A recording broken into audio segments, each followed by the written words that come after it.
evening, class. Good evening, ma'am. Good evening. Good evening, So, ma'am. how are you? We're good. Ikaw na. Puro magpupugos. By the way, I am Arian L. Bautista, your second reporter for today. So, before we are going to start our discussion, na ako'y kanang i-story ninyo nga scenario inside sa school. So, kini nga ko na, kay bawo ko nga naani ninyo, kinsay na philosophy nga subject pa ko ang senior high. May ma'am. Diba halos kinahanglan. So, kay bawo ko nga na kay bawo na mo ani, pero mga yung gyapon ko sa inyong idea about ani. About ani. So, morning.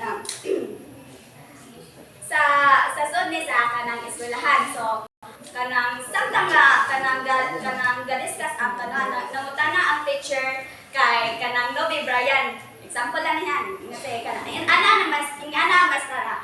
John, what do you like to become when you grow up? Ana si teacher. Maningana si Nobe Brian na, Mom, I want to become happy. Ningana ang teacher, no, you did not understand my question. And then Nobe may answer, Ma'am, you do not know what life is all about. So from that conversation nga na sa istorya ni kanang Nobe ug sa iyang maestra, unsay inyong mabantayan or what kind of student or person si Nobe is? O iyang teacher. Good student. Realistic. Yes, Miss Marla, do you have any idea? Kisay na yung idea? Anyone? Okay, so ako lang. So, sa answer ni Nobe, di ba yung anak si Nobe na, Ma'am, I want to become happy. I want to be happy. Anya, kanang interpretasyon sa iyong teacher is siya, abi niya na, ang answer ni Nobe is, Ma'am, I want to become a nurse, I want to become a doctor, I want to become unsa pa na diha ng mga professional. Pero lahi ang answer ni Nobe. So mauni, si Nobe is more looking on spiritual life or in a spiritual aspect. While the teacher always looking on physical or material things, di ba? Kabantay ta. Ang gipili ni Nobe is gusto na siya ma-happy. Wala siya na kuan nga, Ma'am, gusto ko madato, Ma'am, gusto ko maunsa pa ma-presidente ni ini nga kalibutan, ani nga kanang country, Ma'am. Wala si daga huna-huna ana. Pero ang iyang maestra, ang iyang gihuna-huna sa maestra, kanang more on material things. Mo na kanang worldly things. Oh, yes, inana, worldly pangkalibutan nga mga buta. So, my aside topic for today is Bhutan. Kaya ba mo aning lugar? Yes. Bhutan, the pursuit of gross national happiness. So, from this statement class, ano sa inyo kanang idea? Pursuit of gross national happiness. Yes, Based sa akong na kita ng videos and aside sa mga articles, sa akong nabasa perhaps, correct me if I'm wrong, Bhutan is kanang a place somewhere nga nasa sila king and queen. Yes. So, monarchy. So, pero ang ilaha dito is kanang wala kayo sila technology. Wala sila technology. And then, ang ilang pamuyo dito is haruhay. And then, more on kanang environmental dito sila. Nindot ang ilang kanang landscapes adto, ilang kanang climate. Yan, nindot po ang ilang kanang vegetation adto. Pero ang ilaha sad ma'am is wala sila technology. And ang ilang mga tao adto is kanang more on kanang happy sila sa ilang kanang kauban. So with your kanang with your title, makaingon ko nga kanang Bhutan is more on kanang the real meaning of happiness, which is being together with the ones you love and the ones you love and the one who loves you also. Yes. Not only because of the industrialized world, but also with the natural world, the environmental aspect, ma'am, which is much more important rather than the industrialized one. I mean, they are both equally important, but they are focusing more on the real meaning of happiness. Yes, very good. Let's give her a round of applause. Sakto si Reverend Shane na ang mga butan, mas nag-focus sila sa kanang mga kanang magkapalipay lang nila. Gusto lang sila simply living lang kanang simple ra gud basta as long as nga kanang nag-uban sila sa tibuok nila nga pamilya, as long as nakauban nila ang ilang hinigugma, as long as kauban nila ang ilang pamilya, Amen. okay na para nila. So kita ang Pilipinas. Happy ra kita ba? Happy niya. We are contented. Yes. Pero dili tanan guro. Okay, so according to Kenneth Boulding, anything that exists is possible. No matter how odd, how unbelievable, how bizarre, if it exists, it's possible. So the importance of butan is for people who care about human relationship. Mo na kanang murag prinsipyo sa mga butan nga ang kanang relasyon nila sa isig katawo kanang kuana bitaw kanang malipayon ra nga murag kanang why no hate bitaw just love mo na ilaha. And then with natural world, butan is an inspiration, a place where the very landscape is regarded as a sacred, and development has more to do with the spirit than the stock market. So, Bhutan was called a happy country. So, gitawag ni sila o happy country. So, why is Bhutan was called a happy country? Guys, Kay wala man kay tented kanang just like lagi sa giingon ma'am niya ang kanang butan is kanang kuan. Nag-focus sila sa human relations. yeah, more on spiritual or human relationship. So, it is because people in Bhutan are less materialistic. So, Bhutanese are peace-loving and disciplined people. Their spiritual beliefs makes them the epitome of simple living and high thinking. Even though monarchy does not exist in Bhutan anymore, the king and queen of the country still reign in the hearts of the people. So, tungod, yan na lang kung na. So, the inspiring of gross national happiness. So, mauni, when Bhutan opened itself for outsiders, the king at that time stated that the country will follow the new development philosophy of gross national happiness. The king believed that people's happiness does not depend on nations' economic positions. Buddhist values encourage the people to focus more on what they have than what they don't. Perhaps this is why people are extremely friendly, gentle, and hospitable.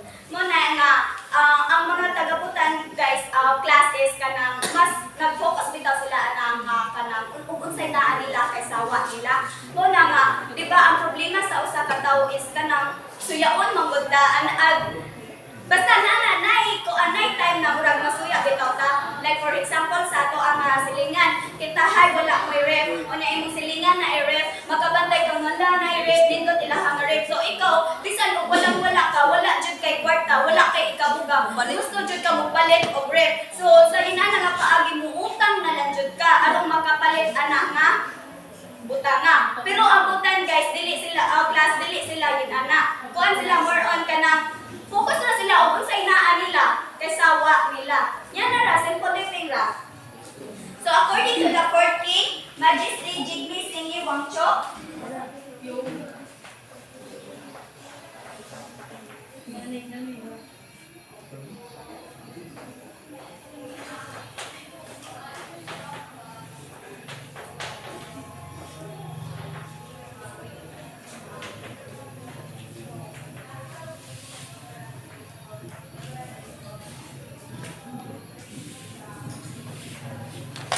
so mao ni ang ilahang name sa ikaupat nila nga kanang kuan class sa ilahang ikaupat nga king nga mo ay naka-idea aning gross national happiness. So according to the 14 Majesty Jigme Singye Wangchuk, not as important as the gross national happiness. So they are serious in pursuing GNH or gross national happiness than GDP.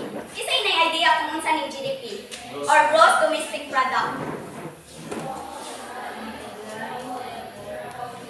Anyone? Yes, Marla?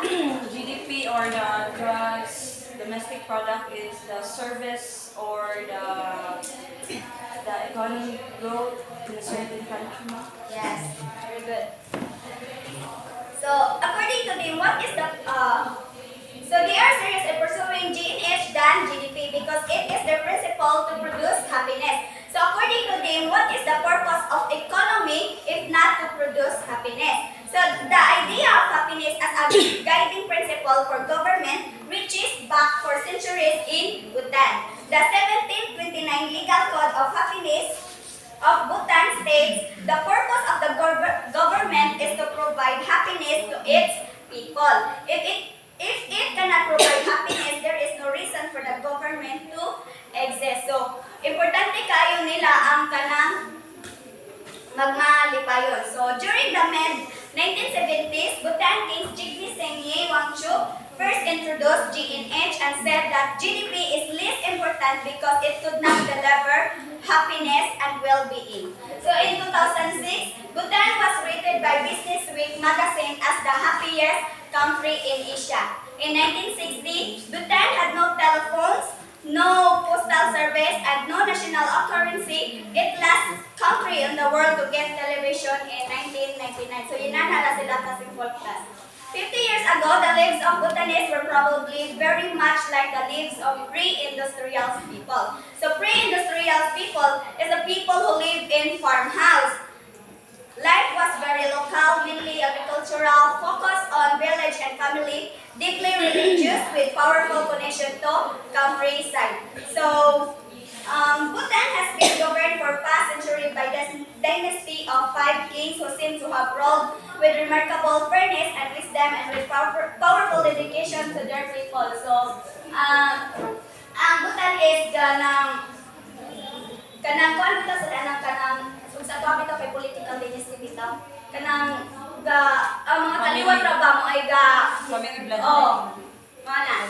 So kanang kuan ra ako nahibaw-an ang ikaupat ra o ang ikalima. So nya na ako ay ikaw ang kinsa ning ikalima.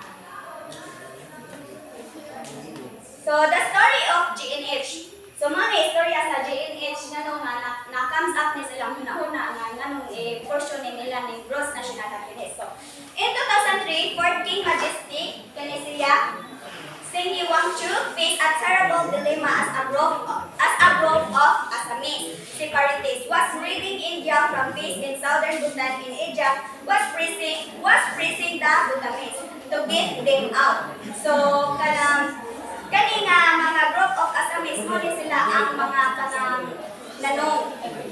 So here we are. A king visits the Assamese, spoke individually to each soldier, give each one people, and asked them to leave. So kayo kanang ang kani mga Assamese gusto man nga murag makigubat nila. So ang gibuhat ani ni ikaw nga kanang hari hindom siya sa taga Assamese. Kunya gipangutanan niya ang kanang taga-army nga kanang ilang gyud kanang dili na lang bitaw sila sa bukod kanang palayo na lang sila nga tagaan niya o agol. Then ang army sa kanang mga Assamese is na refuse dili jud sila gusto. So mo ko nakigubat jud sila. So sa diha nga dapita pagkakigubat na nila nagsugod na ang gubat 1,000 ang namatay sa taga-Bhutan while sa Assamese is numerous naghandak hansad. So tungod adto kanang ang king is na kanang na gool bitaw.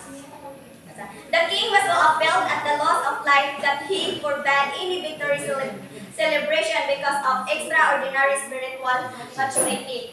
Kaya naaman na niya ng kuan good class kanang singan ng kinaiya nga murag kanang dili ko na siya ganahan ko kanang bukod bitaw nga nabitaw. Nasiya ang kinaiya. So nabuon siya pagkaibaw niya nga daghang namatay sa iyahang kanang sa taga-Bhutan o sa Assamese. So dito na comes up sa iyahang mahuna-huna nga i-declared niya nga ang gross national happiness is more important than the gross national product. So in 50,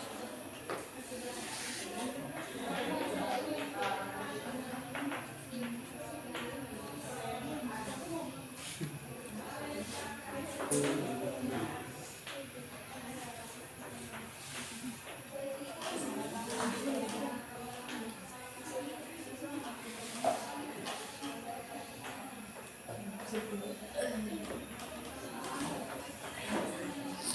mao ni aning sa ilaha nga kanang kuan. Unsay na ning ika-lima nga hari si kanang Majesty Dignity Czar Namgyel Wangchuk.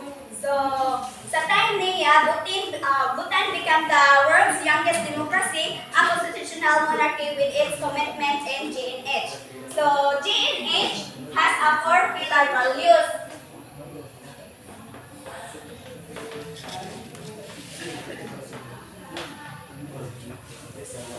First is environmental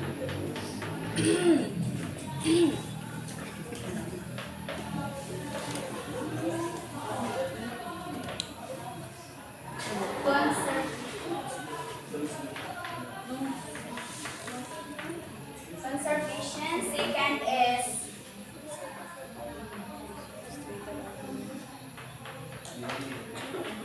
preservation and promotion culture.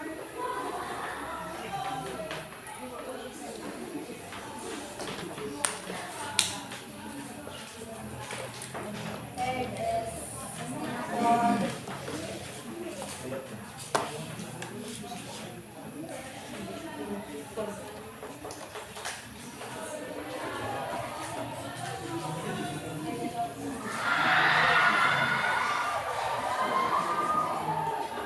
And last is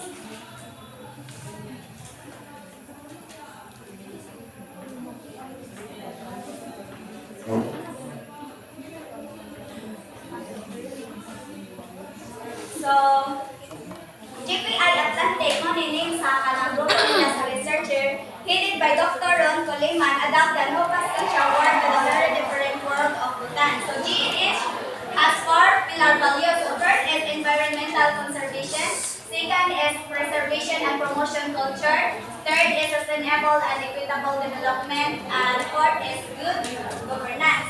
So in environmental conservation, caring for nature and others, Bhutan ensures the preservation of its natural resources and environment for the benefit of present and future generations. So ano sabot-sabot lang sila class. And then the second is the country's capacity to maintain and develop the cultural identity, knowledge, and practices. So mao dito imitin ang ilahang mga imitin ang ilahang mga practices, ilahang mga kanang knowledge o ilahang mga cultural identity. And then third is the sustainable and equitable development of Bhutanese to benefit from free education, secure livelihood, access to free healthcare, and an equitable society. And the last is the good governance. So good governance is the Constitution of Bhutan, Article number 9.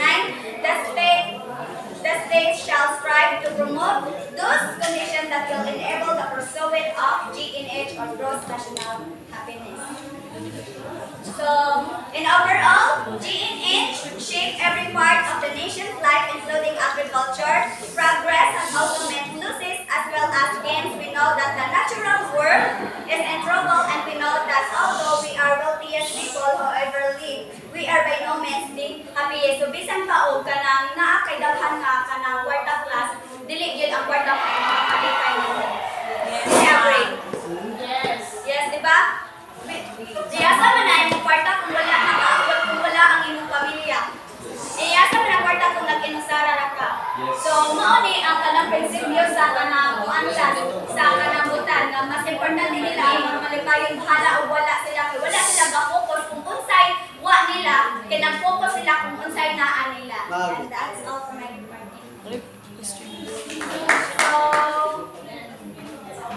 So now is there any question? Clarification?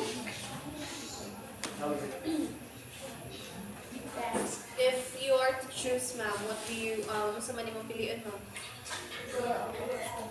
Dili.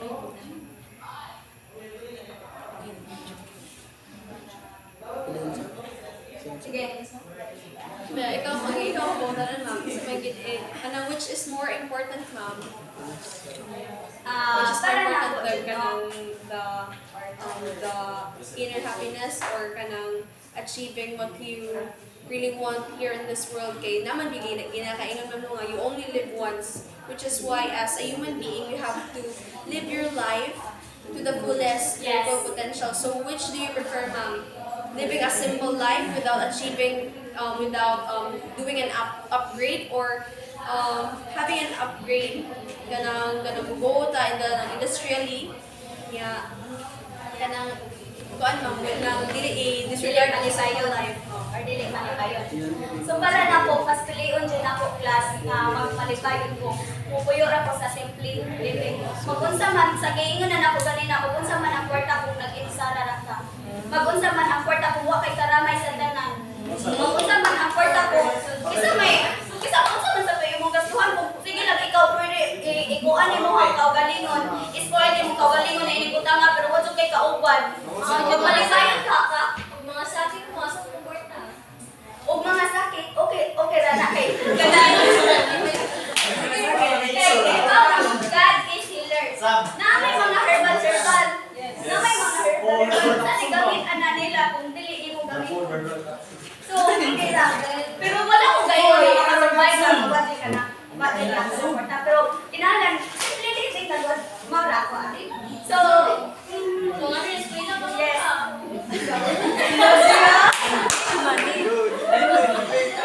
Report na ni exam.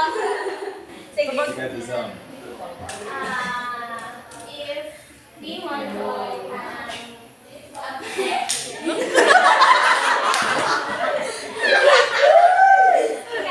if we want to achieve what Bhutan has achieved, how will we be able to do it? Sa to ang ako. Yeah, in our country. If kanang gusto katahit, di ba atong country Philippines kay kanang dili man jud the same sa Oh, Bhutan. yes. Unsa man tong gusto mo aton pa? Unsa may dapat mo aton nato para ma-achieve nato ko unsa na-achieve sa Bhutan, especially the happiness. Uang. Di kay nanabayan na nato ng kanang sa to Kay kanang how kanang sa POV sa government. uang ka kanang kasi na idea class. I think Yes. it is very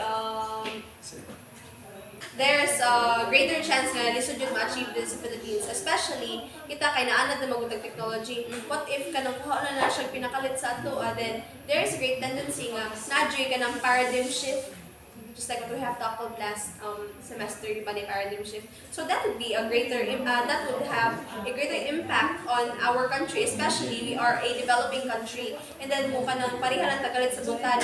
And aside from that, our environment is slowly degrading. Lisod kayo ni achieving ana kay kanang nasugda na magud nato, pero when kanang with discipline and kanang proper implementation of the environment, of the government, and the cooperation of the people in this country, that can be achieved perhaps. So thank you, Miss Reven. So I hope na na-answer ni Reven ang imong pangutanan. Okay, so wala na ba? Okay. So, mutan na pa ko ninyo, dili na lang. Say time. 6:43. So, ang akong pangutanan ng class is na napangutanan ng Good Reven mo kung gudon dati ako pangutanan ninyo, pero okay ra ninyo, di na lang pangutanan? Yes, ma'am. It's up to you. So, that's all for today. Thank you and God bless.